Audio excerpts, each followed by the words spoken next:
السلام علیکم دوستو، وائس ہب چینل میں خوش آمدید۔ امید ہے کہ آپ سب خیریت سے ہوں گے۔ آج ہماری سیریز محمد عربی صلی اللہ علیہ وآلہ وسلم کے چیپٹر نمبر 1 کا ایپیسوڈ نمبر 6 ہے اور یہ اس چیپٹر کا لاسٹ ایپیسوڈ ہے۔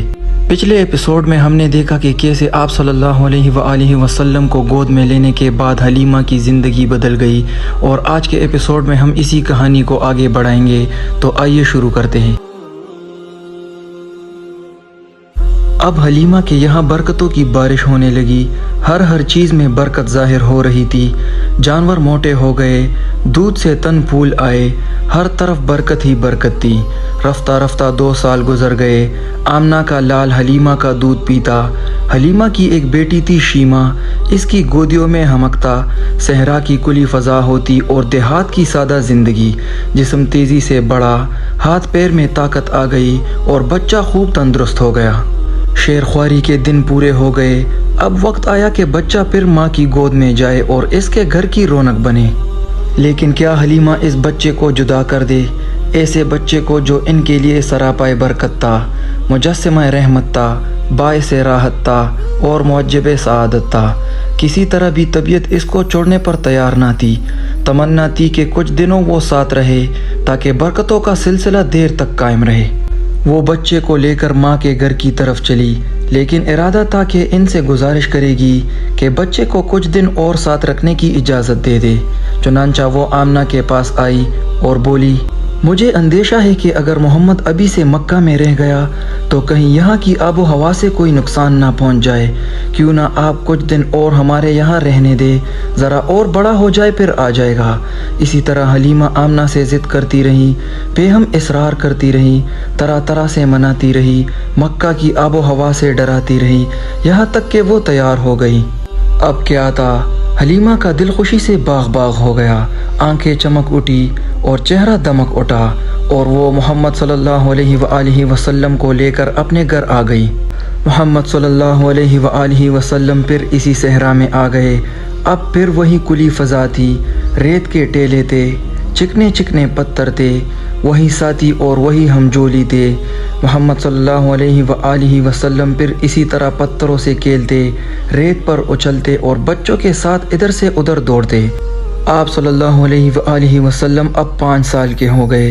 حلیمہ سے جدائی کی ساعت پھر آن پہنچی۔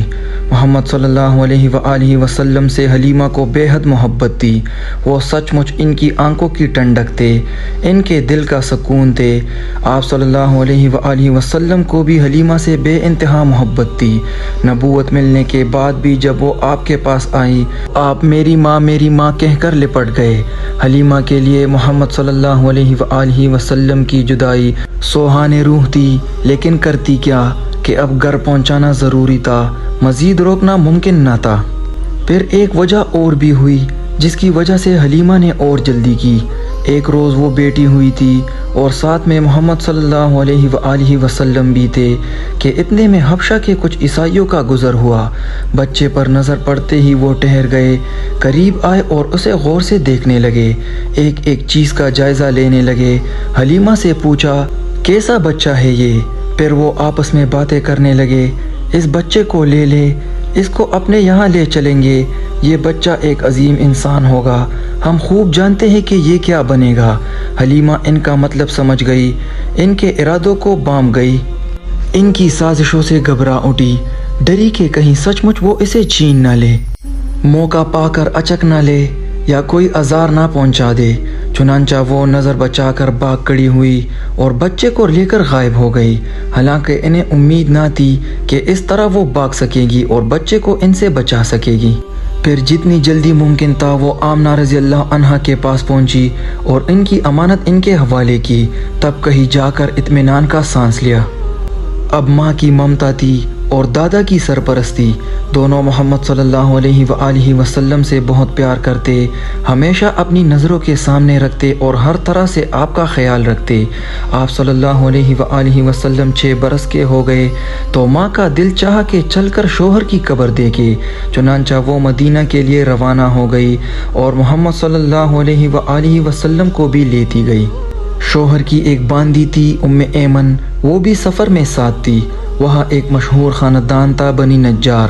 محمد صلی اللہ علیہ وآلہ وسلم کے دادا کی ننیال اسی خاندان میں تھی، اس لیے بی بی آمنہ رضی اللہ عنہا جا کر وہیں ٹھہری۔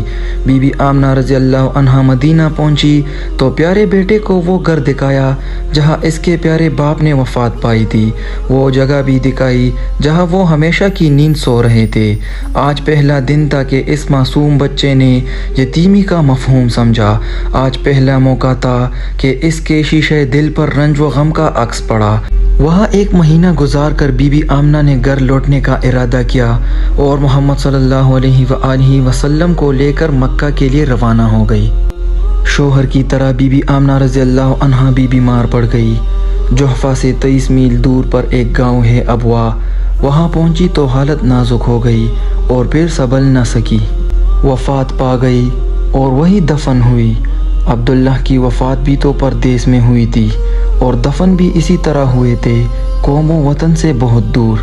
اللہ آپ صلی اللہ علیہ وآلہ وسلم کا ولی و کارساز ہے۔ اے محمد صلی اللہ علیہ وآلہ وسلم، آپ صلی اللہ علیہ وآلہ وسلم یتیم تھے، باپ کے سائے سے محروم تھے۔ ابھی اس یتیمی کا شعور ہوا ہی تھا کہ ماں بھی داغ مفارقت دے گئی۔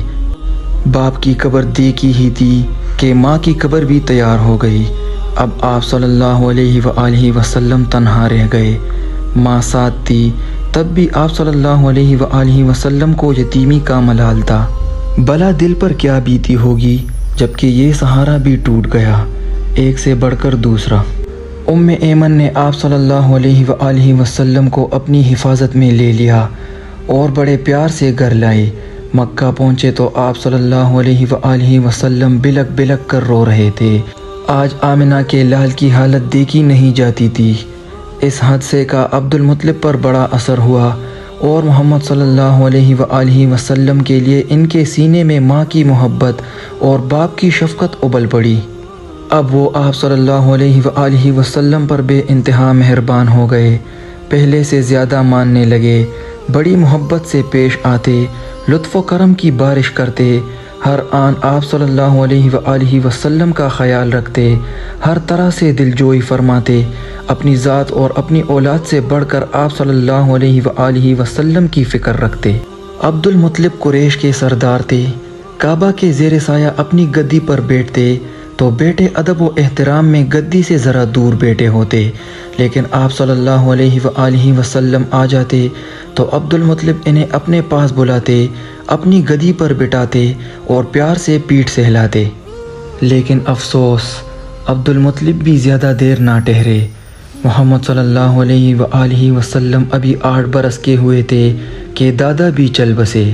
دادا کی موت پر آپ صلی اللہ علیہ وآلہ وسلم کے دل کو سخت صدمہ پہنچا، ویسا ہی صدمہ جیسا اس سے پہلے ماں باپ کی موت پر ہوا تھا۔ نہیں، دادا کا غم ماں باپ سے بھی سوا تھا۔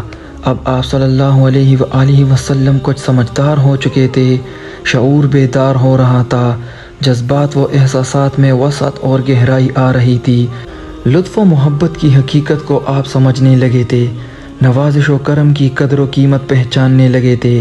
اس لیے محرومی کا احساس بھی اتنا ہی شدید تھا، اس کے چن جانے کا غم بھی اتنا ہی گہرا تھا۔